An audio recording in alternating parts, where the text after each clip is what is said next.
Man said he getting his greens ready, man. Hey, I hope you feeling well, bro. We ain't seen you on the sticks in a little minute, so you need to talk to me, bro. You've been kind of quiet in that chat.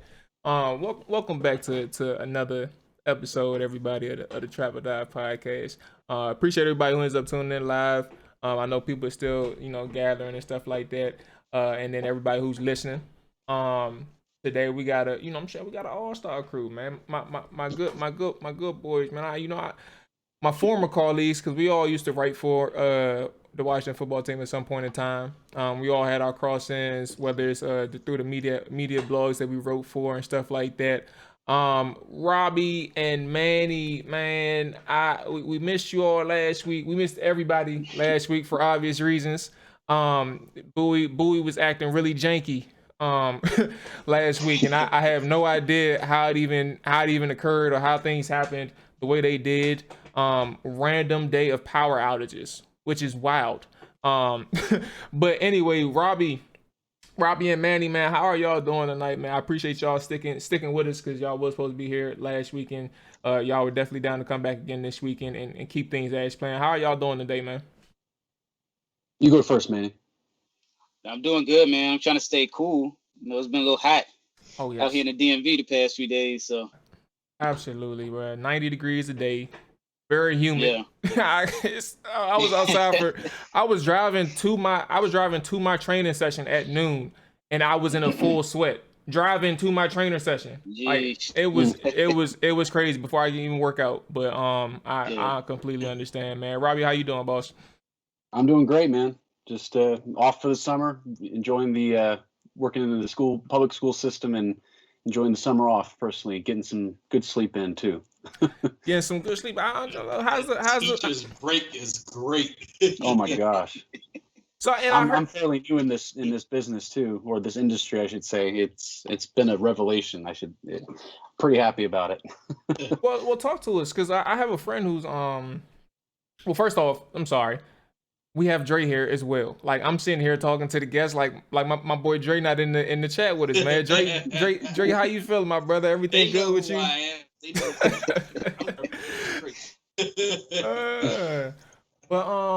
Yeah, man. I'm glad everybody's here, and Robbie, how's the little one, but also how's, like you said, it's a revelation. I have a friend who's a teacher, and every single time I hear a story from him, it's a funny one because he deals with, I think, third graders, possibly third graders.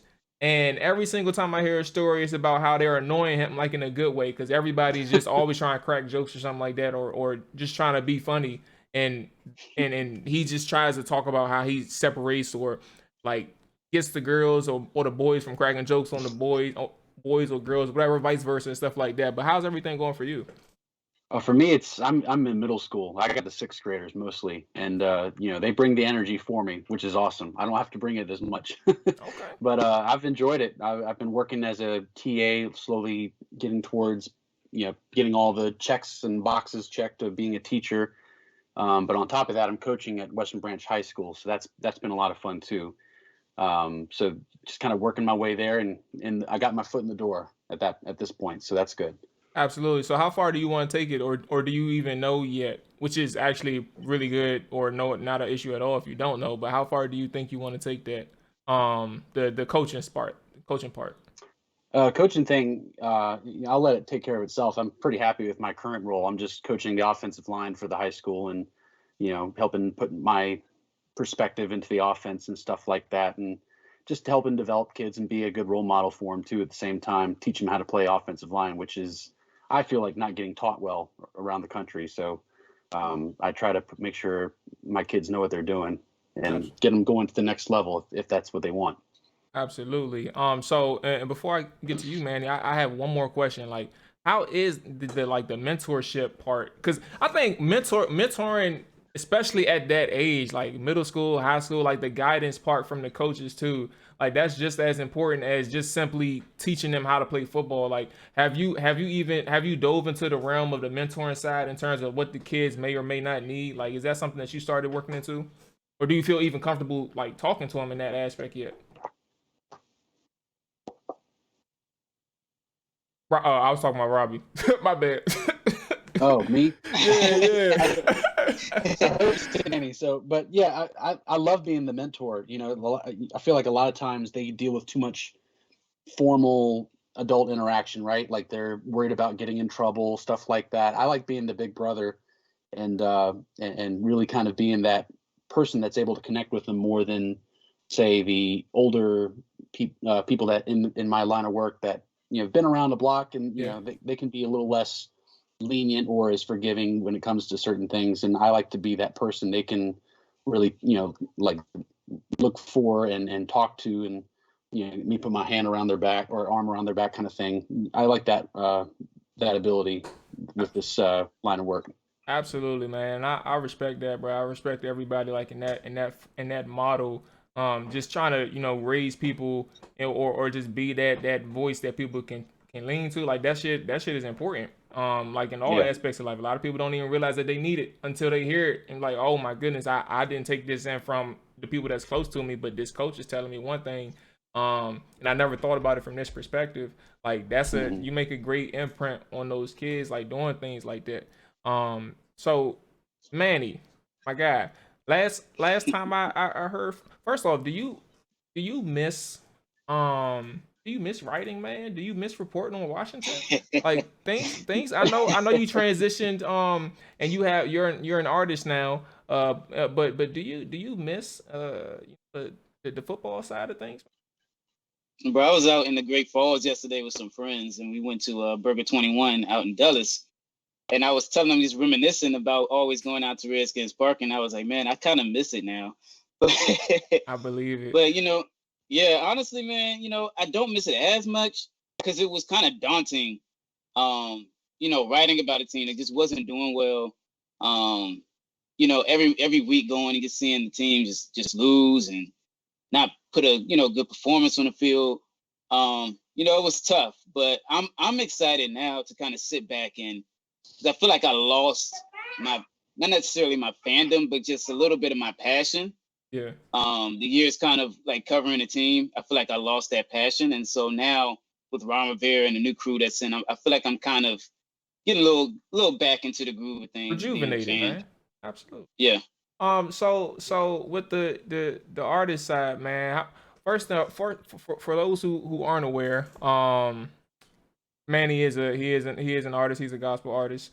And I can't remember how long it's been now, but I guess I'll give you the floor. But how long have you been, you know, doing your artist thing, man? And when did you make that transition to, you know, to focus on, you know, speaking for the Lord and obviously having your voice or having His voice come through you and through your music and stuff like that? How long has that been going?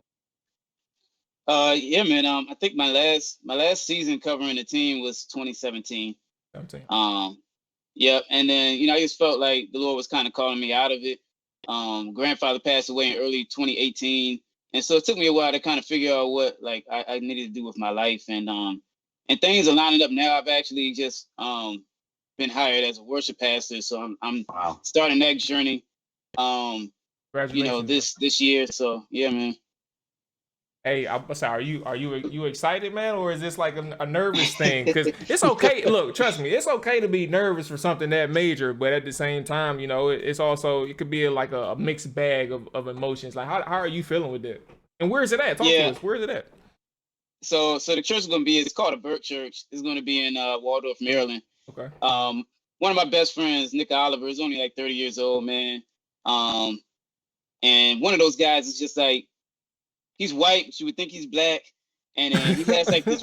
He has this ruggedness to him, you know. Like I love him, and so, you know, I think if anything, I'm a little, just the pressure of, you know, knowing that my grandfather was a longtime pastor and had his doctorate degree in divinity and stuff, and kind of following behind his footsteps with that. I think that's the more daunting thing. Like worship is something that I know how to do, but with this particular position, I'm going to be preaching a lot more. So that's another like thing where I'm like a little nervous about, but you know, I'm excited about it. Absolutely, and like my grandfather was a pastor, man, and I can't speak too much about his mission and or I guess like his daily, because like when he passed away, I I was under 10 years old for sure, but I definitely remember him. He definitely had a huge impact on my early stages, because I just remember me always running to his arms when I was younger, man, and stuff like that. But he was a pastor for my church that I went to, and I think it was, like, my life has always been around the church in a sense. But I guess the one thing I would say, from an inexperienced, ignorant standpoint, I guess, is just simply know that the message will always come to you. Like, don't always feel pressure or feel like you have to, like, force something, because it'll always come to you. And he'll make sure, the Lord will make sure that, things is ready, and he'll have things ready for you to say and how he wants you to say it. So I'm excited to hear more about this, and I'll be following, obviously. I've been following you for a minute, so I'm definitely paying attention, man. Just always know that things will come together when it's ready. Sure. Just Yes, know sir. that. Appreciate it, man. Absolutely. I love that this whole podcast seems to be filled with PKs. I'm a PK myself. My dad's a pastor. Oh, that's not Yeah, bad. I remember you telling me that, Robbie. Yeah. Yep. That's Yeah. not bad. What about you, Dre? What I'm saying? You got a PK in your family too? No. Sorry, I'm the black sheep of the group. It's all good. Y'all need me to balance everything out here. Y'all can teach me some things about that life, because that's always been something that's been missing for me. That's probably why I was so into Washington football so much. If I ain't God in church in my life, I probably wouldn't have been. Man, to hell with this team, dog. I'm going to church. All right, y'all. Let's go ahead. I definitely appreciate y'all checking in, man. This is gonna be a fun show, man. You guys, like I said, we've always run into each other in terms of, like, the journalistic side of the team, man. So it's gonna be good to chop some things up. And first and foremost, we can go ahead and get to the big news, man. That big news to fans. Big news to fans, because everybody loves the quarterback position, right? And we're going to start off with the quote of the week. Sleezo, yes, ward off, that is a long trip. That's a road trip. We always know that. You can take a helicopter there if you need to as well. Like, we know that. Yeah. But let's go ahead and get to the quote of the week, right? This was outdated in a sense, because we did hold off a week. But Fred Smoot did. He had an interview with 106.7 The Fan with B. Mitch and JP Finley. Shout out to them. He mentioned that he sees some Kurt Warner and Taylor Heinicke. And the quote is as follows. And then obviously, want to hear you guys' opinion on Taylor. The quote is, the story has a lot of Kurt Warner. The Rams had all the positions. They had the receivers. They had Marshall Faulk. They had the linemen. They had the defense. And then out of nowhere, here comes Kurt Warner guy. This Kurt Warner guy. Not supposed to start. Gets in the game. Never gives the job back. Hall of Famer. He says, Heinicke has that feel to me. He has that, you know what? If I ever get a job, I would never relinquish that job. Fellas. Now, I mentioned in my head that the storyline was similar to Kirk Cousins in a sense of what he was doing off the field. Like, he had the school thing going. He had a part or a side job or whatever. But I never went as far as Fred Smoot went. But Manny, I'm gonna let you take the stab on this one first. Are we over speaking with Taylor? And I want to say Robbie for last, because this is his boy, and I know he got some gold for us. But Manny, where are you at with Taylor Heinicke and the stuff that was been going on this offseason with him? Yeah, first of all, I want to say Fred Smoot is one of the funniest people alive. Yes, I love listening to him talk. But I feel like, there aren't many people who have this story. So, like, everybody is instantly going to go to a Kurt Warner or somebody like that. And so it's easy to make that comparison. Is he going too far? I mean, I don't know. Like, we've only seen a very small sample size from Taylor Heinicke, and what we've seen so far has been better than plenty other quarterbacks that have played for this football team in the past couple of years. So, I don't know what to really make of him, but there's some tools there, obviously, because he's played well against a couple teams now. And, is he Kurt Warner? I don't know. But I I think that's an easy comparison to make because of the comparisons there. Yes, it is easy. But I'm gonna leave it at that because I 100% agree with you. It is easy. Dre, we talked about Taylor Heinicke for 7 years now. It seems like, but where are you at with Fred Smoot's the latest comments on Heinicke, man? In terms of like how he's been doing and the comparison thing with Kurt Warner and stuff. Yeah, no, like Manny said, Fred is a hilarious dude. I mean, he says a bunch of funny things and he has his proclamations, which I respect, but I'm not going to go that far. I don't want to put that because, like I said, right now he's not even a starting quarterback on this franchise. And as far as we know, we don't even know if it's a true competition because by all indications are that Ryan Fitzpatrick is his job to lose.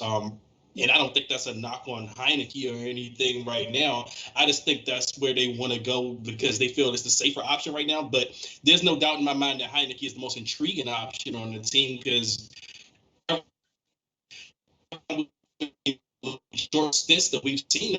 So it's hard not to want to see more of that. You want to see if this dude can give you that sustained success of what he's done in his little short time here. I mean, that's what's intriguing to us fans because we haven't seen that type of quarterback play here in a long time. I mean, at least since Kirk Cousins, he was Jekyll and Hyde. We want to see if Heinicke can, do what he do over, of course, a string of games. But we don't know if he's going to get that chance sooner or later. I'm not going Kurt Warner route because, like I said, I just don't think that's fair to Heinicke right now because then that makes a lot of the fans start having a disdain for him. Oh, everybody's comparing him to Warner and all of these guys. I don't want to do that to him. Yeah, I just want to say I want to see more. That's all I want to do. I want to see more Heinicke. Absolutely. And Robbie, where are you at with this, man? You got the floor.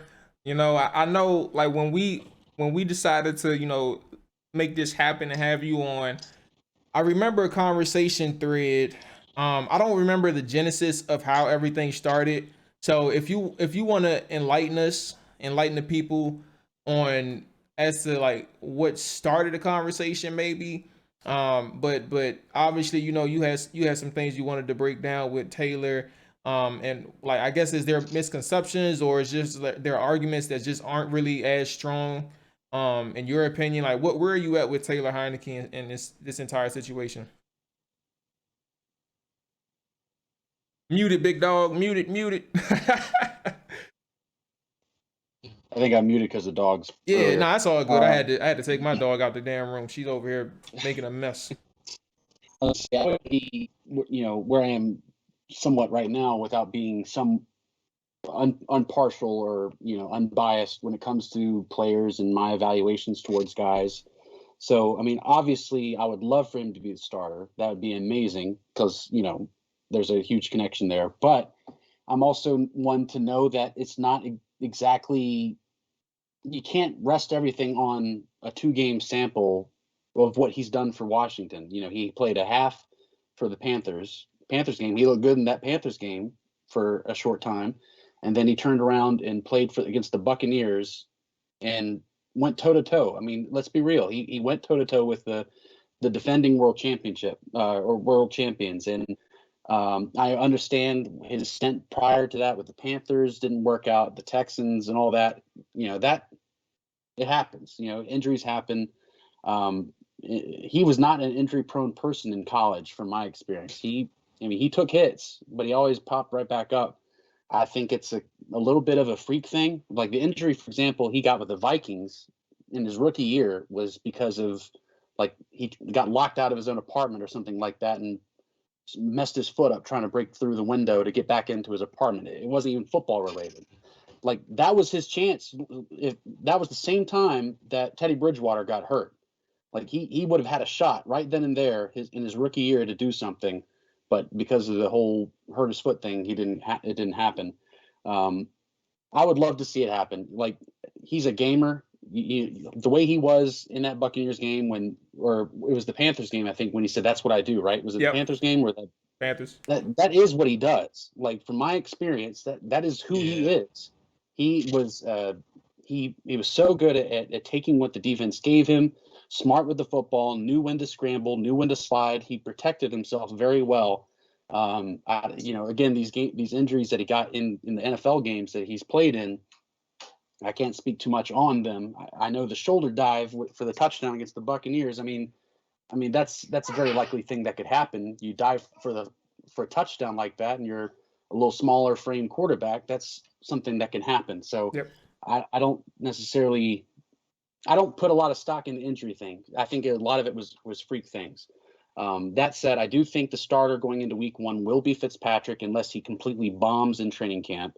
I think the mindset that Ron Rivera has is Taylor, be ready. If we get Fitz tragic instead of Fitz magic, be ready to play. And I'll say if he keeps playing the way he did in minicamp for training camp coming into this season, like from what I heard in the minicamp reports, is he was somewhat outperforming. Yes, he was on the 2s, but he still was looking very good. If that continues in training camp and he does the same thing in that same level play in the preseason games, yes, it's preseason, but the pressure will mount. Ron's going to have to really kind of defend himself somewhat to the fans because they're going to be calling for Taylor. That's my prediction. He's going to light it up in preseason. He's going to look good in training camp, and then he's going to have to defend his choice of Fitzpatrick, even though technically you could argue that Taylor outperformed him. But I'd like to, real quick, since I have some film to share. If you guys want to do a quick little Yes, film review. sir. Hey, look, that's what absolutely. That's what we All right. here for. Trap or dive, my brother. Let's go ahead, share your screen. Let's go ahead let's get like 3 or 4 plays in that you're comfortable with. You know what I'm saying? And for those on the listening side, first and foremost, this is why the live stream is important for those who are listening on the podcast. If you're going to be hearing this, you can see the film review on the YouTube channel. But if you're looking at this live, obviously this is why the live stream is important, because you won't see this on the podcast. So right, I may have to hop off real quick to close out Skype. It's asking me to quit and reopen to allow me to share the screen. Okay. So you guys are free to talk amongst yourself for a quick second. I'll be right back. Okay. All right. Sounds good. What's going on? What's going on, Kev? And first off, Sleezo, Dakota was literally, I didn't even realize it until I looked down. She was chewing away at my seat while they were talking. I had to kick her out. All right, I'm back. Dakota is very destructive, y'all, and I don't think people. Well, Dre knows. Dre knows how destructive she is, but this is very annoying. So she had to go. And for those who don't know, before we get into it, right quick, Robbie he was a former D1 athlete. He played offensive lineman for Taylor Heinicke, so he knows a lot more than we do, especially during the college days of Taylor Heinicke. And he's going to go ahead and break down a couple of plays for Taylor, and we can get this thing going. You got the floor, big dog. Do you guys see the film? Yes, sir. On the screen? All right, cool. All right, so to preface, the first game that I'm showing a couple plays of was his first actual but his first live experience as he was a true freshman. We had a starting quarterback that had been there since our program first started. He was like a Tim Tebow type quarterback. We ran a lot of quarterback power and just a lot of design quarterback run plays and stuff. He was a fan favorite, but then he got hurt at the end of the first half, and Taylor came in. He was supposed to redshirt his freshman year, but they went ahead and played him in the second half. And here in the 36-minute mark is when he came in. Hold on one sec. Okay.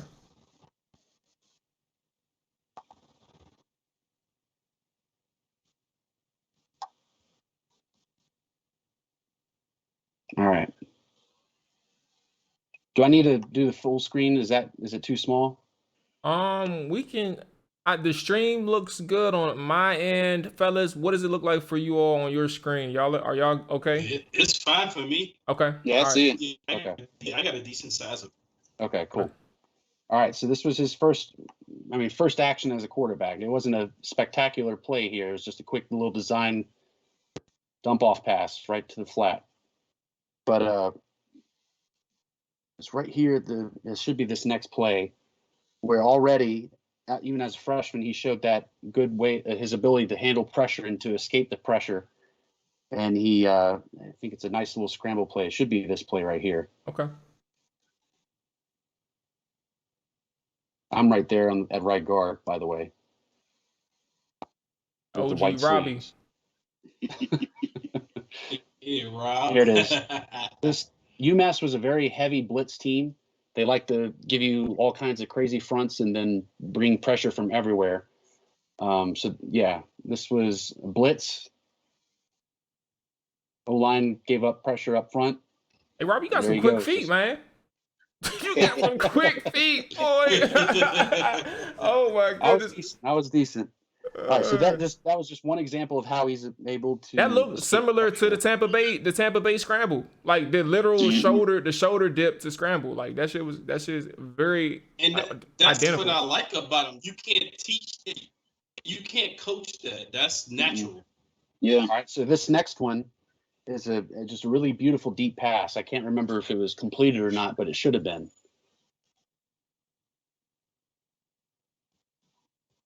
So no pressure this time. They did bring a stunt, but right there, we got a PI call on it.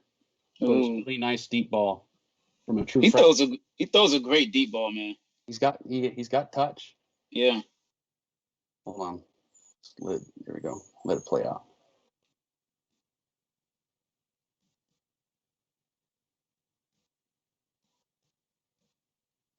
Now I want to know what was the down? Completed. Yeah, it should have. What was the down and distance on this? Because I feel like that was in a good way. I feel like that was an aggressive shot. Like he took a chance downfield to put some pressure on that defense. Was that like first or second? I'm trying to read the scoreboard. Okay. But I can't tell. It was probably second down, most likely. Okay. Because I noticed like Heinicke.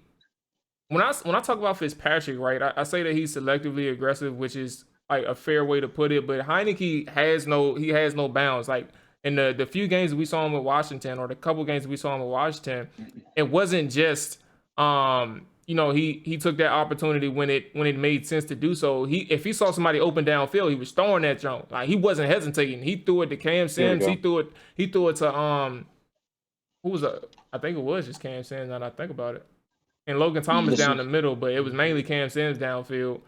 Which is also why it wasn't always completed. but this was his first touchdown pass right here. Okay.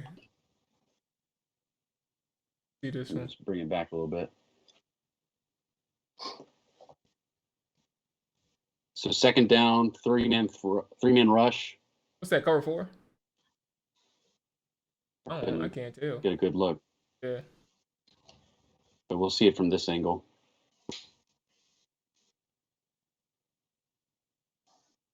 And then I got a couple more plays. This was the last one for his first game. Okay. I was going to take it to the New Hampshire game. That's the one where he broke the record. What's that, 700 yards, right? Yeah. Kevin said from Jason Campbell so to Robbie, was Heinicke? Go ahead. Was Heinicke to start that level?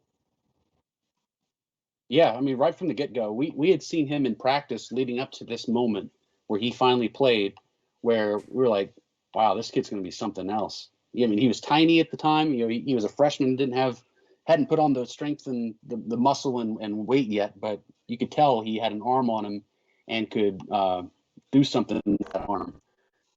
And then when he finally came in, we had some hope, but we weren't sure exactly what we were going to get. And I mean, again, coming into your first game action as a true freshman against a team like the University of Massachusetts, who at the time was a very heavy blitz team, which could really rattle a quarterback. He handled it very well. All right, so this was the New Hampshire game.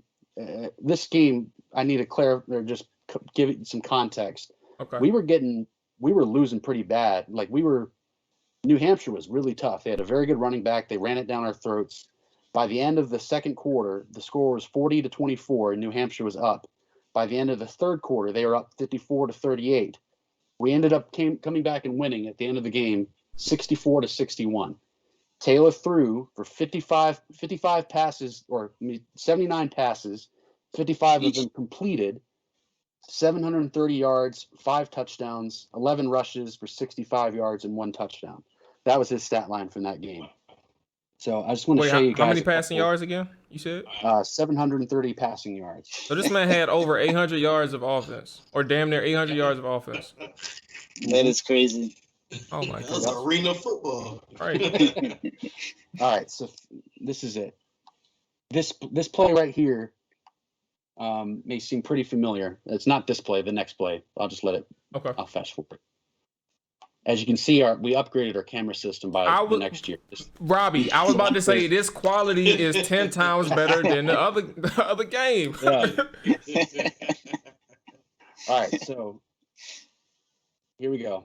Oh, this is a packed play. crowd Tell me if too. this Oh my looks familiar. goodness, he showed out. I'm here at right tackle, by the way.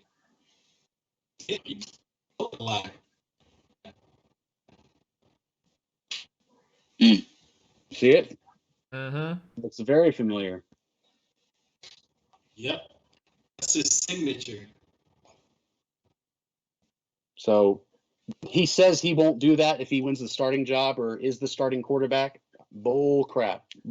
He will do it. It's in him. Like, Times it's out of in 10. him. That's instinctive. Yeah. Yeah. He's a gamer. Man, Mun's from three or 4 yards out to get that pile on, man. Talking about if he gets the starting role, he ain't gonna do that.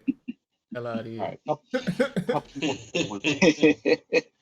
right. So this one, I just thought it was a nice way to show how he can look. He looks off the safety, delivers it right in the sweet spot of that zone, and then I wanted to show the effort by this receiver here.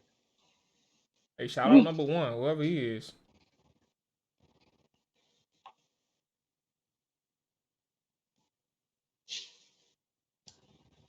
Boom. Right on time and good effort.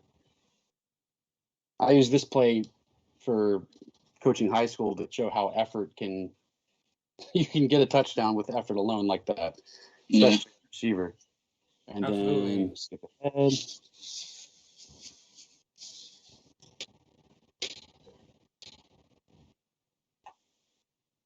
Okay, almost there. Okay. This play, just pocket presence is what I wrote down for why I wanted to show this, just to show how good his pocket presence is.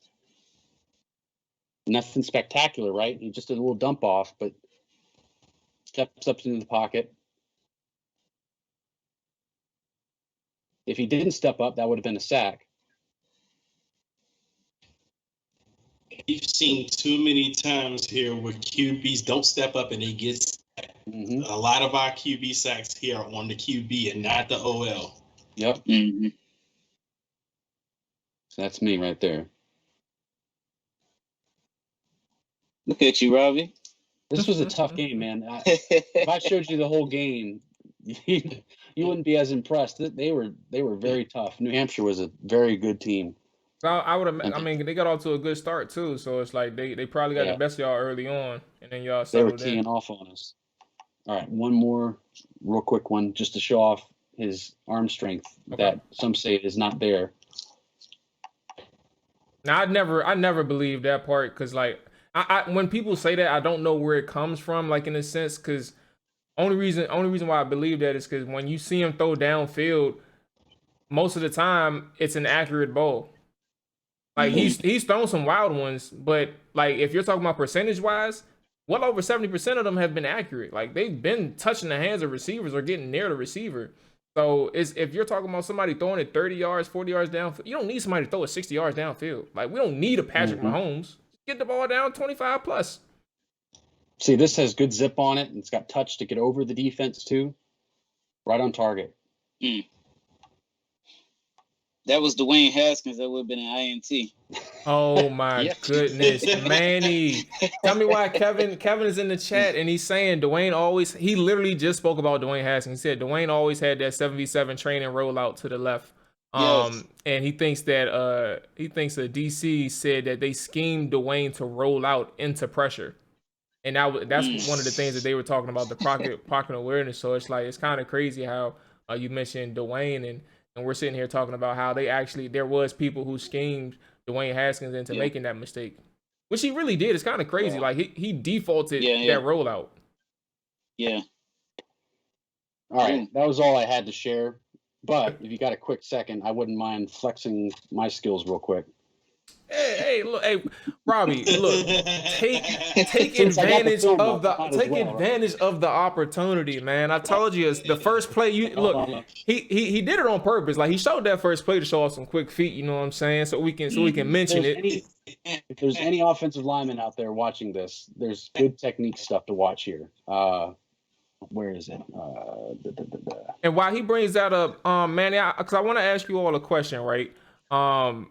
And obviously we've been on Taylor for a while, but I want to ask you all like a percent chance, not in terms of who's going to be starting for Washington. I feel like that's a repeated question. Like who's going to end up starting. But if you had to talk about a percentage and who would you believe in terms of who do you have more faith in, just in general as a quarterback, is this would it be fair to even include Heinicke, or do you need to see more out of him? Do you have more faith in Fitzpatrick, or do you have more faith in Heinicke? And Manny, I'll go with you as we see some clips of our good guy Robbie Duncan. So this is us against William and Mary, by the way. ODU Okay. versus William and Mary. And you're at tackle or guard here? I'm at right tackle here. Okay, I got you. Right there. Okay. I see you swagged out with the white sleeves, man. That was my look. That was my look. Yeah, man. I think I will feel more confidence in Fitzpatrick just because, you've seen him the last couple of years really, play consistently and play at a near high level. And, we've only seen, again, a very small sample size with Heinicke. And so it's still a 50-50 chance of him being, a legitimate starting quarterback. So I will feel more comfortable with the Fitzpatrick. That's it. Just knock his hands down. That's all you got to do. Oh. If they want to use that long arm technique on you, that's fine.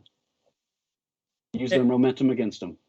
And Dre, where are you at? Who do you have more faith in? And I ain't gonna lie to you, my answer may surprise y'all, but go ahead, where you at, Dre?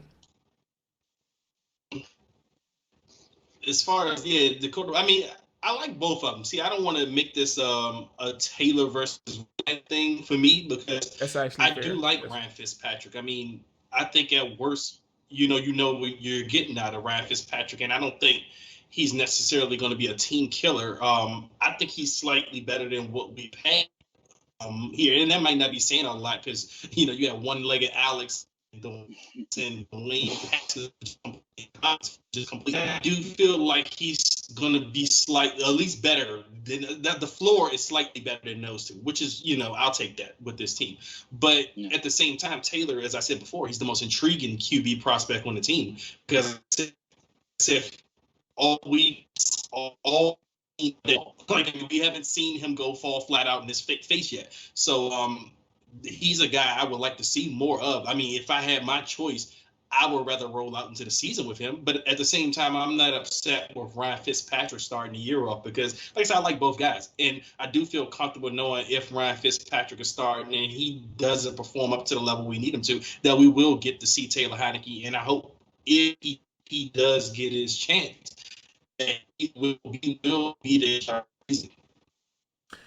Yeah, so you actually saved me, Dre, because my answer was Heinicke, and then I took some more things into account, literally as you were talking. So congrats to you, man. You're actually persuasive.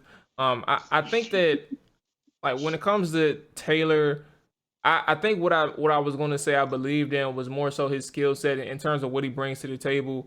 Like you're going to get 110% from him every single week. You know what he brings in terms of like what he sees on the field. Like he has the vision to make these proper throws, to make the right reads, to throw in rhythm and stuff like that. That's the type of guy that he is. But at the same time, and this is not, I actually want to like second Dre's point. I don't want to phrase these questions as a versus, right? But sometimes you do have to understand, like when it is a battle or competition going on, we do have to understand that there is going to be one over the other because there's no way you roll out with two quarterbacks. So it is important or interesting to hear the answers from people. And with that being said, like I did initially say Heinicke, but Fitzpatrick in the sense that he has the veteran leadership, he has the veteran experience. He's going to be ready for the ton of things that that can be thrown at him during a given season. And it's not to say that Heinicke isn't, because technically he does have the experience because he's been around for what 4 or 5 years now. But can you bank on a guy who's been around for 4 or 5 years, even though he hasn't been in the games? I can't really say that I can, unfortunately. And that's kind of where I'm at with it. Again, I was gonna say Heinicke, and then shout out to Dre. All right, I'm gonna just go ahead and stick with Fitzpatrick on this one. Robbie, I wanna just give you the floor before we close out on Taylor and Fitzpatrick. Same question goes to you.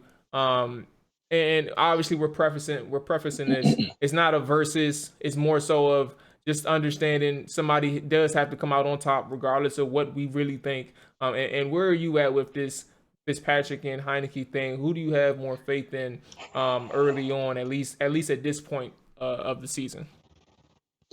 You know, I'd like to say Taylor, but I mean Fitzpatrick's been around for forever. You know, and you can argue that he's played his best football as a quarterback since he's been with the Dolphins.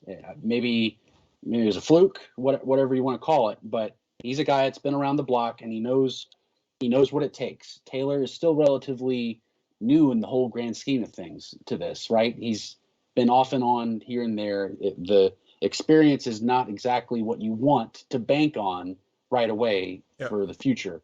But the question that you have to ask yourself, and I think Ron understands this too, is which of these guys gives me the chance to offer more longevity? Who can be here as my starter for, 3 or 4 seasons, maybe more, right? Obviously that is Taylor, and that's the stone you need to kind of just roll over and see what's underneath at the same time. Like I want to cover all your bases. If he can't do it, he can't do it. That doesn't mean, toss him into the fire and make him QB1 going into, the Tampa Bay game. But, it's something you really need to kind of ask yourself because, we in the roster building standpoint, they got a ton of big contracts coming up that they got to work out. Montez Sweat, Daron Payne, Jonathan Allen still needs to get re-signed, Terry McLaurin. What option, if you can get a guy like Taylor to prove that he's a starter, that's a guy you can get at a pretty reasonable price compared to, a high-profile draft pick that's going to make a lot more money than say Taylor would, or a big-name free agent like Fitzpatrick. I mean, he's making about $10 million. That's not chump change either. So, I mean, I think with a guy like Taylor, if he can prove himself as the starter, you got a guy that you can get good quality starting play from. Maybe not Pro Bowl or whatever, but quality play out of at a reasonable price that lets you allocate your cap space into keeping your team together. And Sleezo, my boy said he likes Fitz. It's just depending on it's just depending on what Fitz you get. So but he's gonna go with Taylor Heinicke. He has more faith in Taylor. I respect that, my man. For sure. Obviously, you know that. All right, and we'll go ahead and put a cap on that, or a lid, whatever the phrase is. I don't know. We're transitioning. We're going to the next topic. So the next thing is the stuff that we see on social media, right? The Bleeding Burgundy and Gold podcast and Twitter page actually has a thread that they're doing. Shout out to them. They have a thread, or he has a thread, excuse me, because it is one person, but he has a thread that he's doing for season predictions for individuals. And this is an open floor for everybody. I'm just going to name the stats, whether it's too high or too low. This ain't in order. We're just having a conversation here. There's 4 players that he listed to the point that I captured. So we're just going to stick with these 4 players and see where everybody's head is at. It's Fitzpatrick, Antonio Gibson, J.D. McKissick, and Logan Thomas. He has Fitzpatrick at 4,300 yards, 36 touchdowns, 18 interceptions. Take this however you want to take it. Is it too high? or is it too low? We can start with Fitzpatrick. Where are you guys going with this one? I'm saying too high. I'll jump in and say it's too high because I believe Taylor's going to take a lot of snaps from him at some point, whether it's for multiple games or for a game here or there.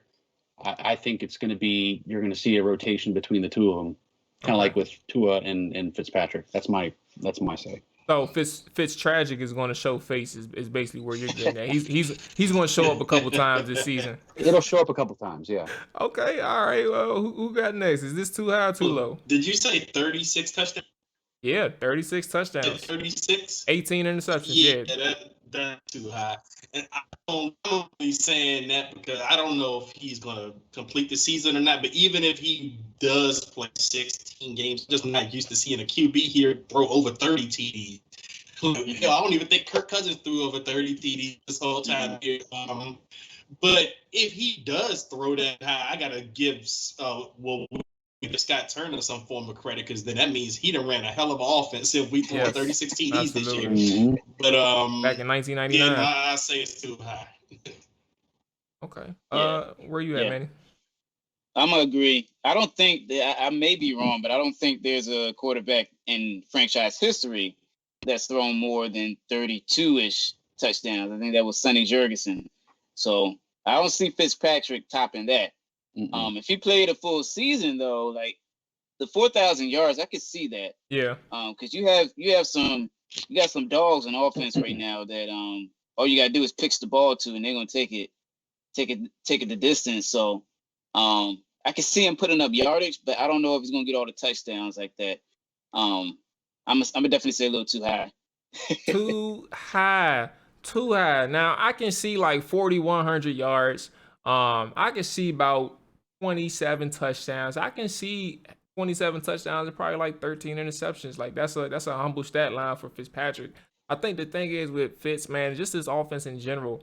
We got to remember, Gibson was a featured player up until the point that he got injured and missed a few games. And McKissick was in the same boat. And these guys, not saying that McKissick was the guy who was toting a lot, but at the same time, when you're implementing Antonio Gibson into this offense and understanding the role that he had for you in his rookie year, you can only imagine that the workload is probably going to, in terms of the running backs, the workload is probably going to increase a little bit. They're gonna want to use these guys a little bit more, but also help out Fitzpatrick. Even though you have all these weapons, I don't think projecting 4,000 yards from your quarterback, I'm not saying it's unreasonable, but just because you add the weapons doesn't mean that you're going to have so many more yards. Like we're talking about a team last year who was 27th, maybe 28th, if not 29th in offense. We're talking about that's not a 4,300 passing yards is just something that I don't see. I don't see 36 passing touchdowns. I don't see none of that. So I think it's too high as well, man. All right.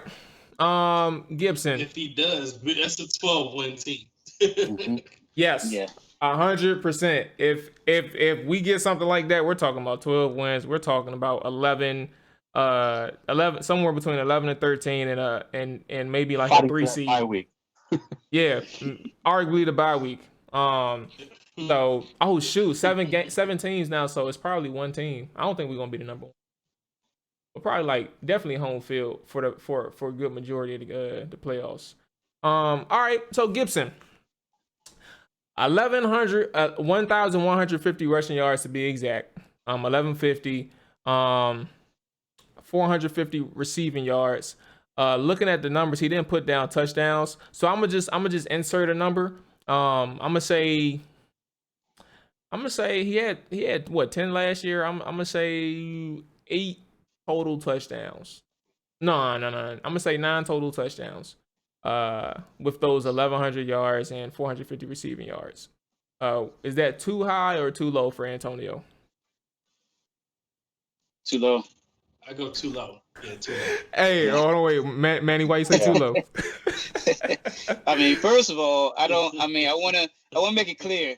Antonio Gibson may actually be my favorite player on the team right now. I absolutely love Antonio Gibson, but I mean, besides that, I do think he is going to be a star in this league. And I think this year he's going to, now that he has a year under his belt, has an off season where he can finally practice at the position. I think they're going to use him a little more at receiver.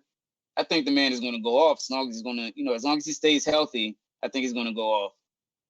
So, Kevin, if you're still in the chat, can you let us know what you said when Kyle was on about the turf toe? Like, what was the things that made it linger or something like that? I just want to repeat verbatim what you had said, if you remember, so I can add it to the conversation.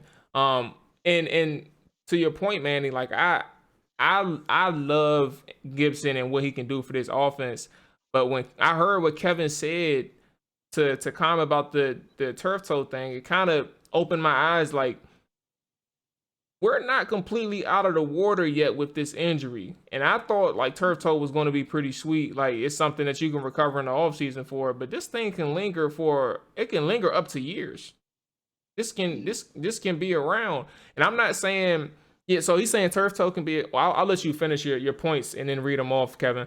But these things can linger around. And I'm not necessarily sure, as much as I want to say that he'll have, like, I'm thinking like 1,300, maybe like 1,800 total all-purpose yards. I can't say it. I think that number in itself that he put it is not too high or too low. Is just right with Gibson. That's kind of where I'm at with it. Where the rest of y'all at? Too high or too low? I mean, he did what he did last year with games lost because of that turf toe and learning the position. I think it's just only going to get better. He'll get more and more touches. Just keep feeding him, whether it's between the tackles, in the flats, on a screen, a quick slant as a slot receiver. Just get him the ball, and he's going to take it to the house. He is tough to bring down. He's as elusive as a guy like Curtis Samuel is. It's insane what he can do. I think the sky is the limit. I'm with Manny on that. Dre, what's the word? Yeah, I have to agree. Because like I said, last year, people thought he would get off to a faster start, even though he was just learning the position. But once you started to see him roll, then you started to see the numbers start to pile up. And even like it, I think his first 7 games, he didn't even rush over like 60 yards in any game. And then, the numbers first started coming on, so he started getting more comfortable. And he finished with 11 rushing touchdowns, and he was hurt for, a couple of those games. And he had almost 800 yards as well. He didn't even have over 20 carries more than 2 games this year. So I can see him getting more of a role, more of an enforced role this year.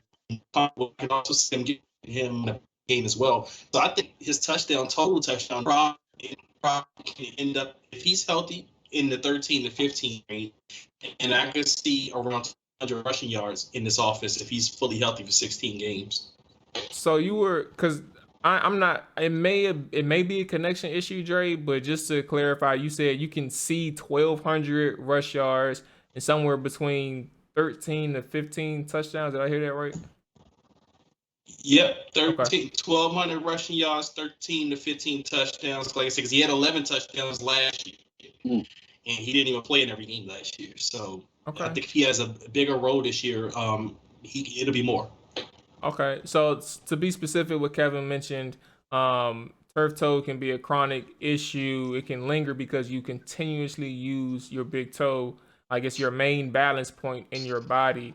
And that's kind of what he was mentioning last week or 2 weeks ago when Khan was on. So when you think about it from that aspect, it never essentially goes away. But at the same time, like hearing that, those are, I guess that's not just something that you got to deal with. And people just learn to deal with it. I would imagine. I don't think it takes you out completely. So fingers crossed. You guys know. I hope y'all are right. This is me just being reasonable in the sense of considering what he's dealing with. I think that the numbers are right, but if you can get 12, if you can get 18, let's say 16 to 1800 all-purpose yards, and you're talking about 10 plus touchdowns, that's an excellent season for Antonio Gibson. I guess we can all agree on that. Yeah, for sure. All right. JD McKissick. He mentioned JD. 4-3. Well, this is kind of small given that it is the backup role, but I did want to mention this because I think JD is going to play a little bit more of a bigger role this year than he did last year for whatever reason. But he said 300 rushing yards, 480 receiving yards, and 4 touchdowns. Where are you all at? Is that too high or too low for JD? I'll say too low. Okay. I guess I'll go next. What was it? It was 300 rushing yards and what else? 300 rushing yards, 480 receiving yards, and 4 touchdowns.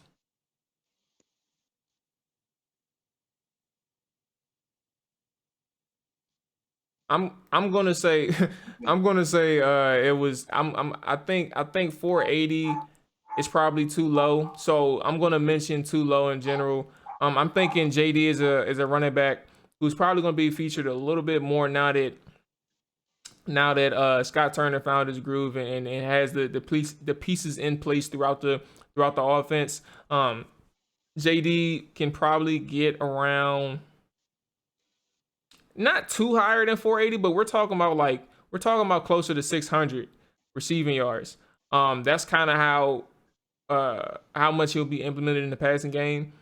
So I think I will say, unless politics get involved and they don't want to utilize JD as they should and kind of phase him out, given that he's on the last year of his contract. But that's neither here or there. I think he'll get closer to 600 receiving yards, and I'm going to say that number is too low for him. I think it depends on who's starting too.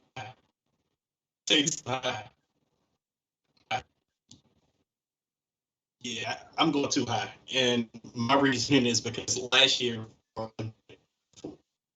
chunk of the season, he has these were down masters, so he got 80 receptions playing with these guys, whereas Fitzpatrick or Heinicke, whoever gets the job there, these two aren't scared to let it fly. So I don't think that's more running back receiving friendly.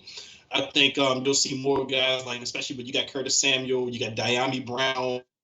Those guys get a lot of those targets this year that McKissick was getting last year. I think a lot of those plays he was getting by default because the QBs just didn't want to throw it downfield. And that's not a knock on McKissick because he was great. McKissick was he was a baller, man. He was pretty a healthy Chris Thompson, which we always wanted, was a full season of a healthy Chris Thompson. So, but like I said, he played in a dump off friendly offense, which really skewed his numbers, which I don't think he'll see that level of numbers this year. Even though I still think he'll be successful in what he does, his role I think just going to be diminished this year. Okay. Yeah. I kind of agree with that too. I was looking back at his stats from last year. I think that the stat line you said, Jamal, was probably about a good stat line to project for him this year. Because I think also the other point too, if Antonio Gibson is able to stay healthy, I don't think they're going to pull him as much on third downs this upcoming season. Yes. I don't think they're going to do that because he can play every down. Like, he's capable of playing every down, every situation. He can be your short yardage guy. He can do everything.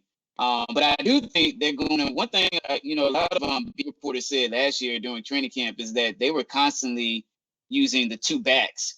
And we didn't see it a lot last season. And so I'm wondering if we're going to see it more this year. Yeah.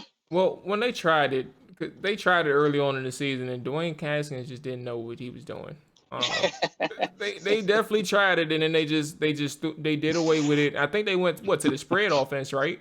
So for a little bit until they found whatever worked under Alex Smith. But I actually agree with you. Maybe they come back to it, and that may work out. All right. So last, Logan Thomas. What did he do last year, man? I think he already had 600 receiving yards. Let me check for 2 seconds. Where was it at? Logan had 72 catches, 670 yards last year and 6 touchdowns. This one he has 60 receptions, 660 receiving yards and 8 touchdowns. Fellas, is that too high or too low for Logan Thomas?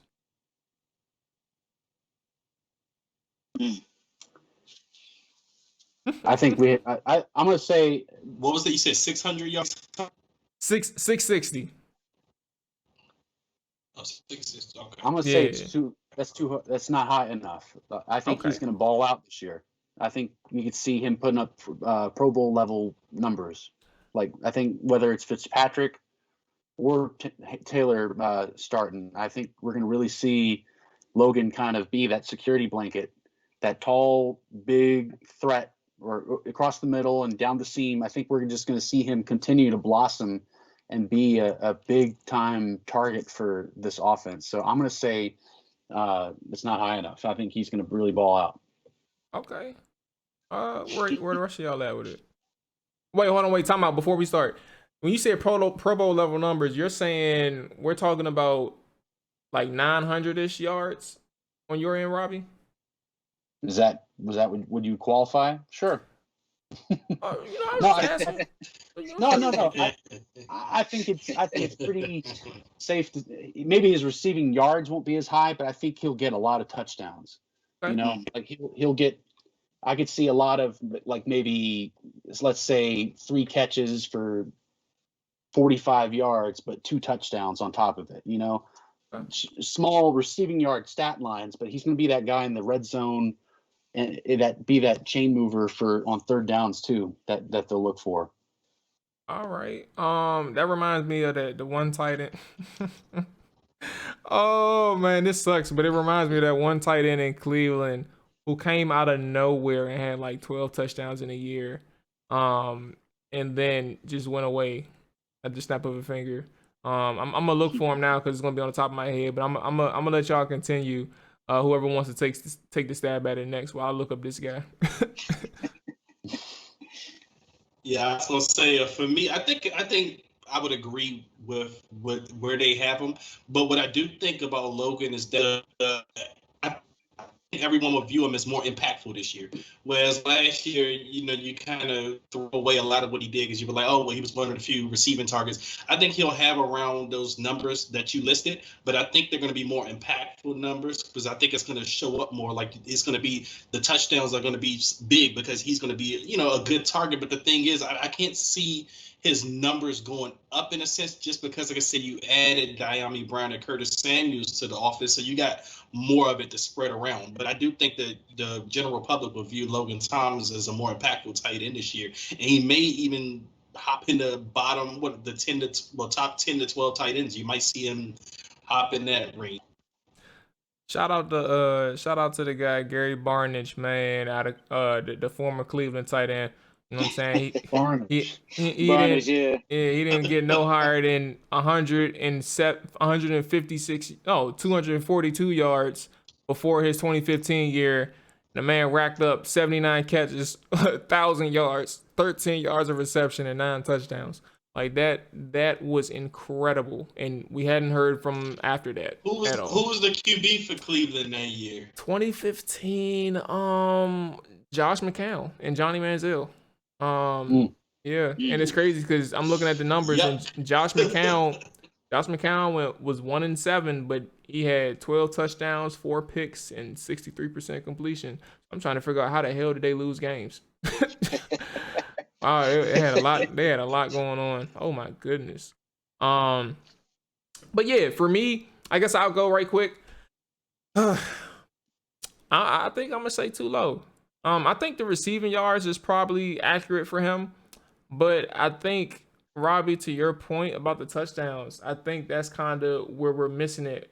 I can see like 10 plus for Logan, especially in the red zone, because obviously we do like to run it like especially in the red zone, we know how to be a balanced team, and that kind of works out well.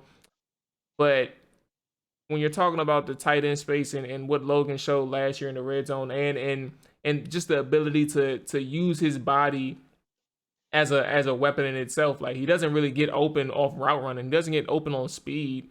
He just gets open in terms of like having that jump ability, but also having strong hands. Like you can trust him. And I think that's probably going to be the X factor for him, is the fact that quarterbacks know that they can go to him. And I'm gonna use the quarterbacks because odds are you may see both. So that's kind of where I'm at with Logan. I think it's too low. The reception and receiving yards is fair, but I think he's going to get a little bit more touchdowns than 8.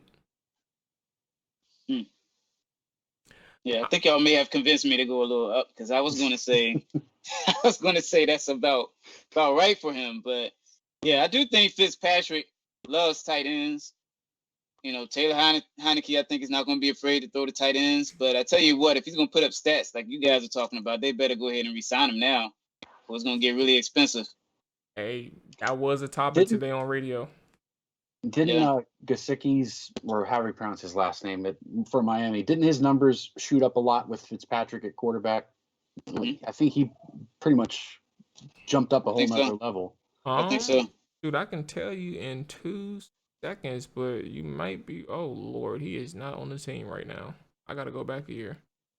I just couldn't find his name. Yeah, they went up a little bit, slightly.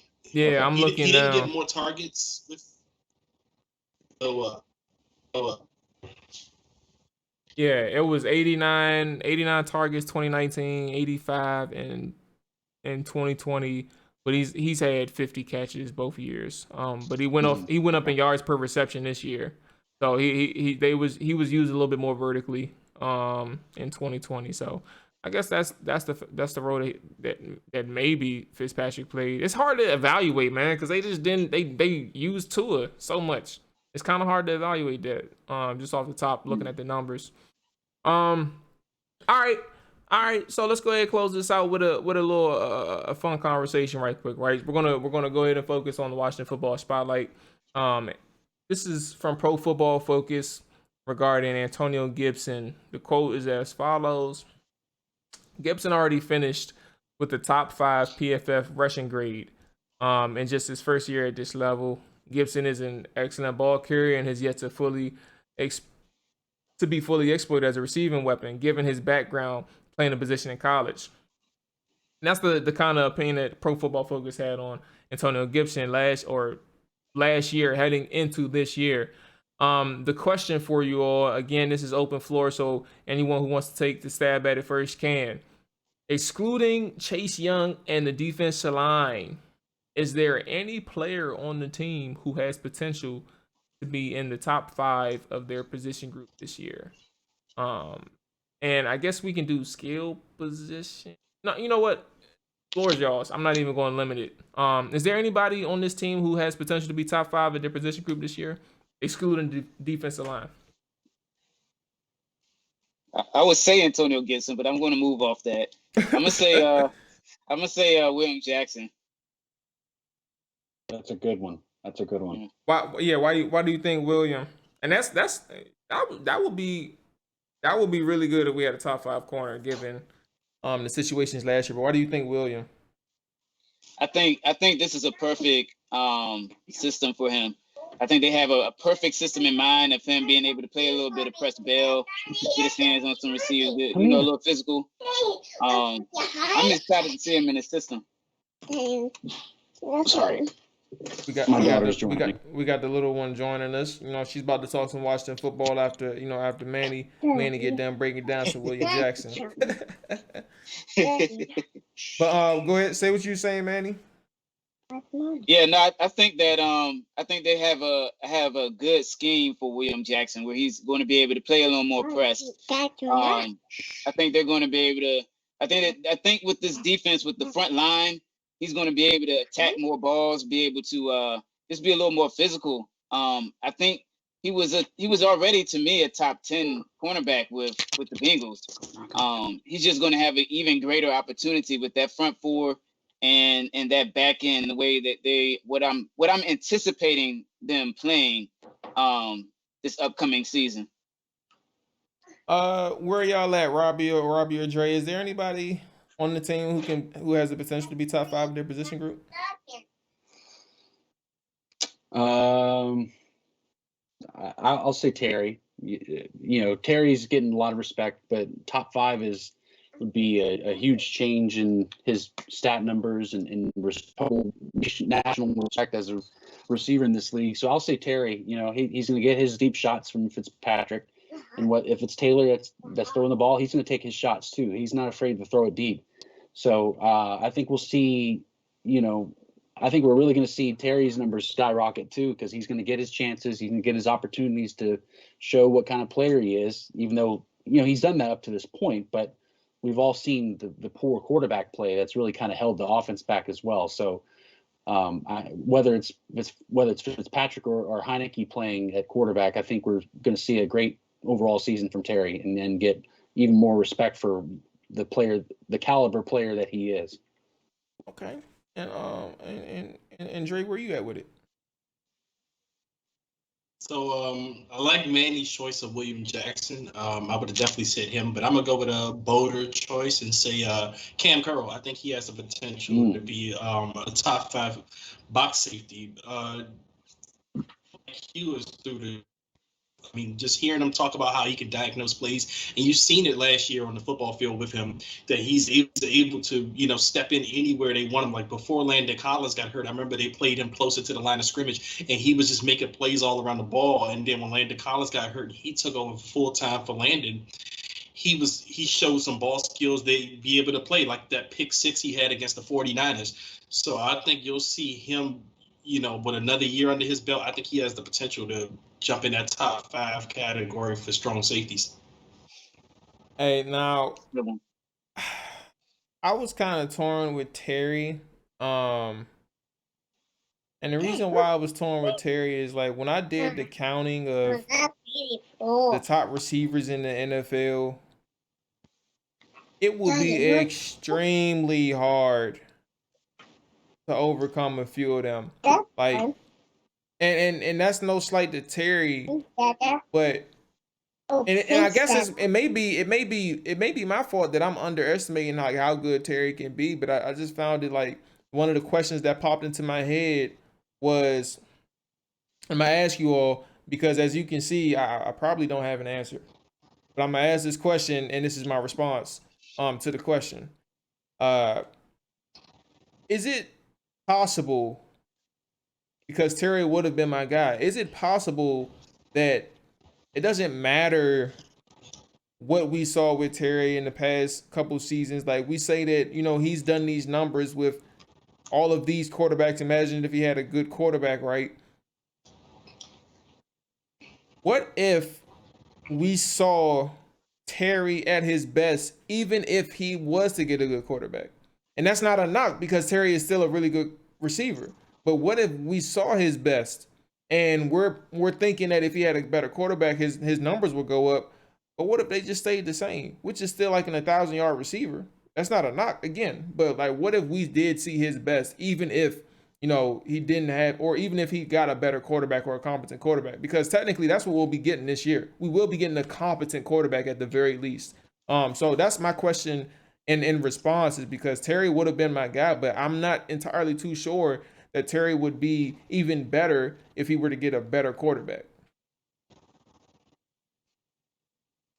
It'd be a matter of statistically better. You know, like if he's getting better or more competent quarterback play, a guy that wants to throw it downfield more, then you'll see it statistically, not necessarily, you know, elevating his game to another level. You could say he's, you know, reached a pretty good peak already. You just want to see a little more production is all. Fair enough. What do you all think? Y'all got an opinion on that? Dre and Manny? I think Terry has room for growth. As a matter of fact, I believe, I can't remember exactly where I saw it, but something I saw what Terry was working with, I can't remember the wide receiver's name, but he was working with a wide receiver to get a better get off Doug Baldwin. He was working with Doug Baldwin to start winning at the release, which would be huge for Terry. I mean, he has the breakaway speed, but if he's winning off the release, then you will see him get even better. And that's when I think right now Terry's not in the top 10 of wide receivers, I don't think, but I think he'll at least into the top 10 of wide receivers. If you see what the work that him and Doug Baldwin put in, if you see that start to translate on the field, then you're starting to talk top 10 and maybe top 5, because some guys are getting older, but there's a lot of competition at wide receiver. There's so many good young wide receivers out there. So I don't know how he can crack top 5, but you can start putting him in the conversation if he takes that next level this season with the work he's been putting in with Doug Baldwin. Yeah.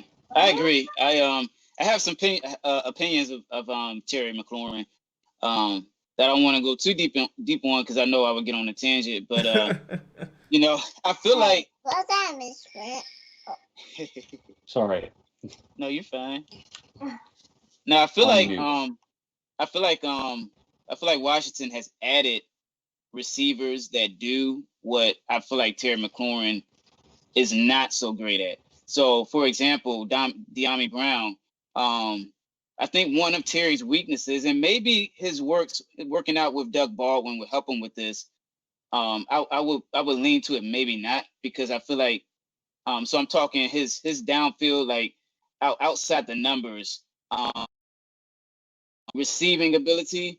When he's running his routes, I feel like he struggles at stacking corners down the field. And I don't know, it's not a lack of speed. I think it's more of a technique thing. And I don't know exactly what it is that will fix it. But I feel like De'Ami Brown is a guy that you don't have to worry about that with. He's going to be a guy that's going to be able to stack cornerbacks down the field and make those plays.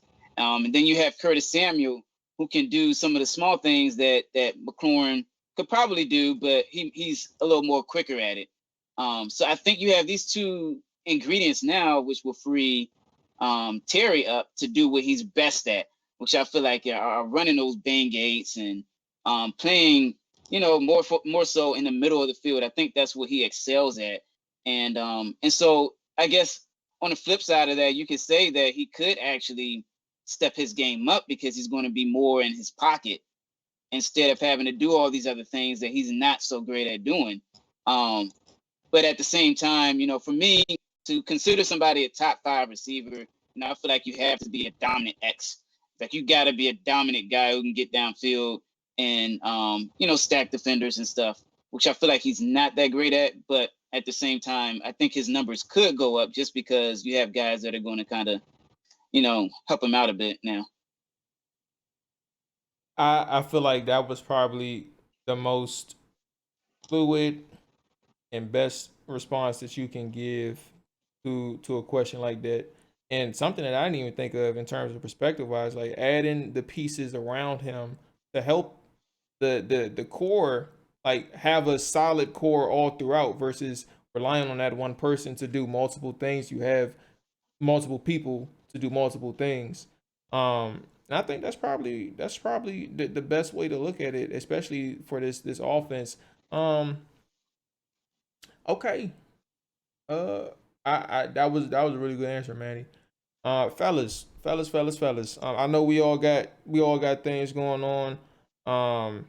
I want to give the floor to Manny and Rob right quick before we get out of here. If you guys got anything that you want to plug, the floor is yours.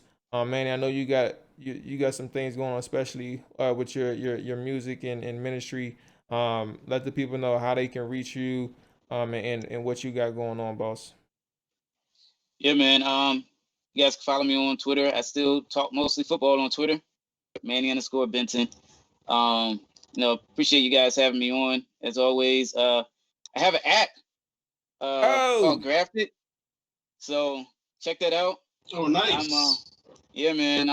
It's a Christian-owned small business directory. So, got a bunch of businesses on there already, and it's just growing each and every day. So definitely check it out if you're interested in that kind of thing. Say it again, because I may have been too loud when you told us you had an app. It's called Grafted App. So it's a directory that's connecting consumers to Christian-owned small businesses. So like they're not all overtly Christian, but they're like, people who are owned by Christians, who are running it with Christian values and stuff. So. All right, perfect. And Robbie, let the people know where they can find you and what you got going on, boss man. So you can find me on Twitter at Robbie Duncan OL. And I don't really have much to plug right now. Chad and I kind of restarted or rebranded the RCC program. It's now the Washington Rap. We're just doing little 10-minute hits here and there, and we got Felix Trammell with us on that. He's doing a really good job with us too. Shout out to Felix. Yep. So when those post out, you guys keep a lookout for that. But other than that, we'd appreciate any support, any 757 people listening to support the Western Branch Bruins. We got a big season coming up, and we're really looking forward to it. So that's about all I got. Copy that. Obviously we got the finals going on. Dre, before we get out of here, who wins the finals? Who you got, man? I'm rolling with the Suns. I don't want to see Milwaukee win the championship. I just think that would be the most boring team in NBA history winning. So I'm just going to roll with the Suns. Suns and 4. Suns and 4. You know what it is, Robbie. Yes. Suns and 4. Hey, I want to see Larry Fitzgerald get that ring. Oh yeah, I need that. I want to see that, man. Absolutely. Yeah. All right, y'all. Hey, I appreciate everybody for watching who watched live. Appreciate everybody for listening. And just because I am a person, I don't like to tease and none of that stuff. We was supposed to have Benjamin St. Juste come on this week and last week as well. Things happened. It is what it is. But I'm not a teaser. All right. I don't even like doing that shit. But I had to hold off just in case things were uncertain. So we was supposed to. Hopefully we have them in the future. I'm just putting it out there. You know what I'm saying? We'll see. Fingers crossed, things like that. Appreciate everybody for watching live. Appreciate everybody who listening and watching on YouTube, all that good stuff. We've been getting some AJ and Dre, y'all don't know, but we've been getting some good reviews. People have been talking to me and texting me and stuff like that. Everybody's like, continue being you, Dre. And appreciate everybody who's experiencing this with us. I'm hopping on. Obviously, Robbie and Manny, you guys have been showing support as well throughout this whole venture and this experience, man. And I appreciate you for giving us the opportunity to chop it up with you and talk football. So again, appreciate y'all. Appreciate everybody for being around. And I will be back tomorrow with the AFC West preview. And then AJ and Dre will be back next week. So appreciate everybody. Talk to y'all later. Peace. Peace.